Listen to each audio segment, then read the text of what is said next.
What I do are not video essays because it's not storytelling. A YouTube video essay is entertainment, engrosses the viewer into a mysterious fantasy. The video essay is not a film, it's a documentary that sometimes takes from film.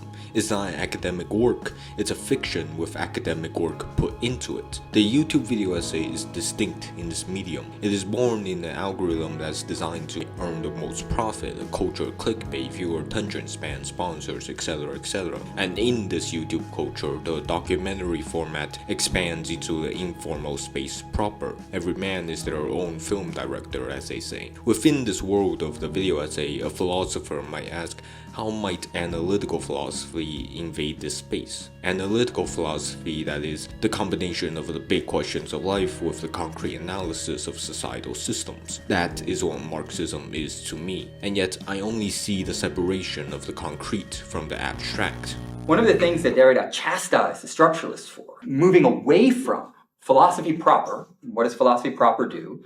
It analyzes the canonical texts of the Western tradition through an internal mode of analysis and points out its paradoxes and contradictions.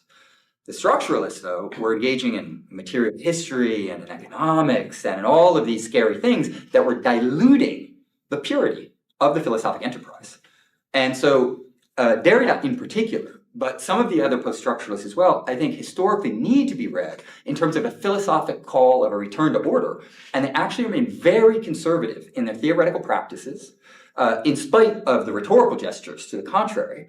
And their politics are usually so far alienated from Marxism that they almost don't even need to reject it, because it goes without saying. One analyzes and another philosophizes. The only real break from this tradition are essays on gender. Gender combines both the metaphysical philosophy of the author and societal analysis, how one experiences gender and how it is a social construct. It becomes radical in that sense, for it is both the will to act and the knowledge to act. The will from the experience and metaphysical philosophy of the author, and the knowledge from their analysis. What is then metaphysics on their own? Divorced from the societal, does it possess any value? From my perspective, no. In my opinion, it is the privilege of the first worlders that they worry about such trivial problems such as the meaning of life, that they get to think about the smallest of issues, from do I really exist to do my actions exist, while the poor are forced to ask the timeless and divine questions. Do I really exist when I'm just statistics for capitalists to analyze for the best way to exploit me? And do my actions exist when they are controlled by capitalist culture and hierarchy? All the while, their muscles grow sore and stiff, and their life grows shorter and shorter, and yet they shall not give up in asking these questions. It is therefore clear who develops knowledge and philosophy are not people like Descartes, who stole themselves away from the reality inside their giant mansion. Those who worry about the trivial merely demonstrate privilege. Metaphysics divorced from societal analysis is the pinnacle of commodified philosophy. Everything is made to be comfortably consumable. We ask the comfortable question of, does life have any meaning, to avoid the question of, how does one live within capitalism? We are comforted by existential dread of time or climate change or any other science-related issue. Science, as in objective and impersonal. The horror of facing our reality as a construct of capital is a Lacanian real that ideology must hide. We're too cowardly to face death as a fundamental part of capitalism, so suicide remains an issue of mental health and the metaphysical questions. One analyzes suicide as a symptom of the big other, i.e. society, that needs to be controlled. Such is the modern consumable state of existentialism. History of French theory is usually told, of course. A group of existentialists, phenomenologists, Shards in particular, but then also Beauvoir and a few others, were invested in a kind of individualist philosophy of freedom. And that on the heels of this, structuralism developed in the 1960s and 1970s that revealed how naive existentialism was, because it believed in freedom, it believed in the human subject, etc. And so then structuralism introduced a kind of scientific account of social relations, and it was driven by the social sciences, that called into question the very existence of the subject, highlighted the ways in which the subject is actually constituted by social forces, etc. The existentialists were naive, the structuralists were more sophisticated, the post-structuralists were really, really sophisticated. Now, there's a million things that are left out of this standard narrative regarding French theory. I'll just highlight a few of them very quickly. One is that the existentialists were all communists, and they had a political project. And that political project was anti-capitalist and anti-imperialist, and quite resolutely so, at least at one point in time in the post-war, particularly in the post-war era. That was completely bracketed from the American reception of Shards and company in order to read them as kind of navel-gazing individualists and whatnot. Source of food for all forms of animal life. The worst of it is the channel Exubera, who sees life through a hyper-individualist lens wherein one searches for meaning alone on their grand journey, and even community itself or engagement with politics merely serves one in their lone search for meaning. Community is therefore a means to an end. Art is a means to the end of achieving meaning. To this type of existentialist, everything is capital, its instrumental reason is tools for finding meaning. To this type of existentialist, they must find their concept of life. It is indeed not in front of them, but hidden. Systematic analysis is discarded in favor of romantic poetry about how life sucks, or some kind of broadly appealing and consumable statement like that. I mean, no disrespect, that's what gets the views. It's relatable, it's consumable, it's broadly appealing. Clark Eliasson, in his The Desire to Have Never Been Born, systematically analyzes our concepts of being within society. But the main goal of the essay is really to tell a story, because to really understand suicide is to understand societal concepts of 1. Being, a form of non-being, and 2. Non-being, a form of being. Being is non-being due to alienation. Non-being is being due to its only existence being within the existing world. Nothing does not really exist, it exists only to people who currently exist. In other words, death is regulated within war and the death of workers and so on. Therefore, death exists to systems of power. It is integrated within its non-being is being. This understanding of being cannot be achieved by such a short video essay, and as such, its main goal becomes storytelling, entertainment, fantasy. Though the essay fully accepts and acknowledges suicide, it does not and cannot acknowledge the context around suicide, which is society. Here, existentialism is not a consumable product like Exubera's channel, but it's not a radical video essay, and it's not counter to radical video essays either. So what is a radical video essay? Clark Eliasson's video is precisely not radical because of the audience. To understand through the video essay and reject your own thoughts. I'm betting that a lot of people watch even analytical video essays as a form of entertainment, not rigorous philosophical work. It is then seen as a privilege to explore the divine questions about capitalism, relegated to the people who have the time, the energy, and the means. I therefore conclude pure analysis is no radicalism. One analyzes, and the other is put into despair or views it as entertainment. Without existentialism, analysis becomes itself history.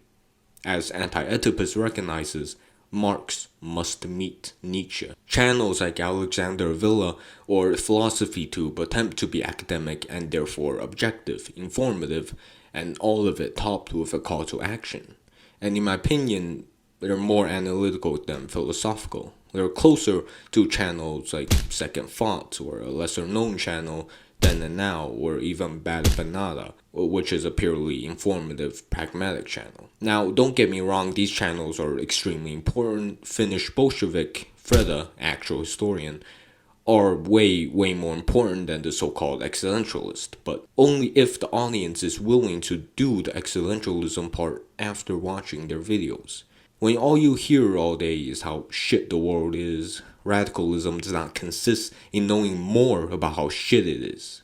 Quote, where Nietzsche grew progressively more isolated to a point of madness, Deleuze and Guattari call for actions and passions of a more collective nature, or of a collective nature, here and now.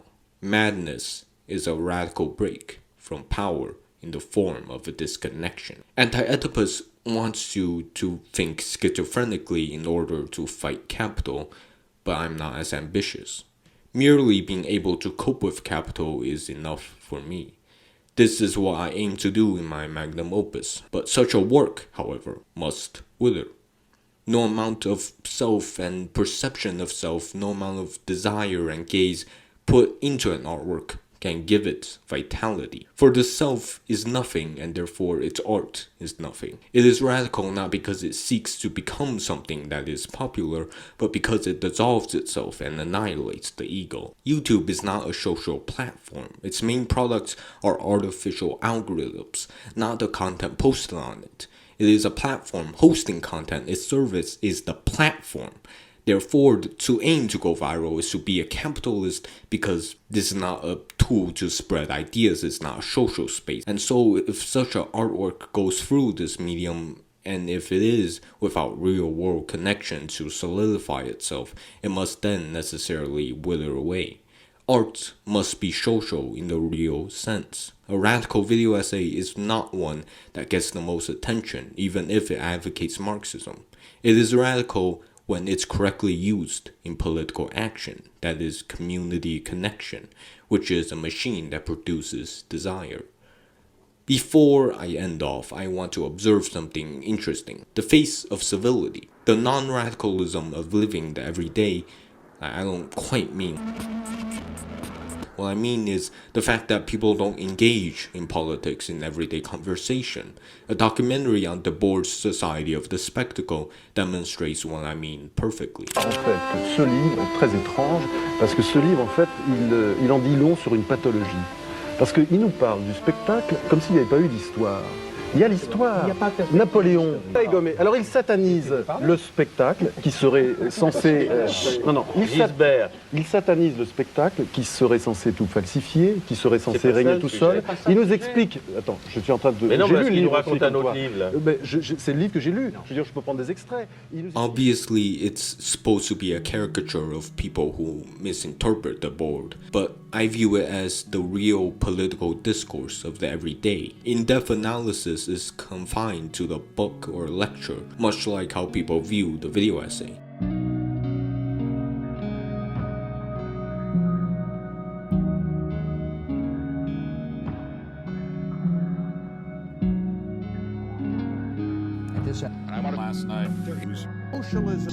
In a formal environment, of course, this problem doesn't exist because you're not supposed to talk about politics. School is such one formal environment. In the school, the teacher takes on the persona of the institution of power, so to question power, to deconstruct it, is to be offensive to their character, their essential being during that specific time they take on this persona. To question the things you're supposed to question is the function of the student, as a reinforcer of contemporary modes of knowledge. Once you go outside the sphere of what you're supposed to do, it is then inaudibly declared you will not understand science, math, finances, etc., i.e. you will become stupid and useless to the machine of capitalism.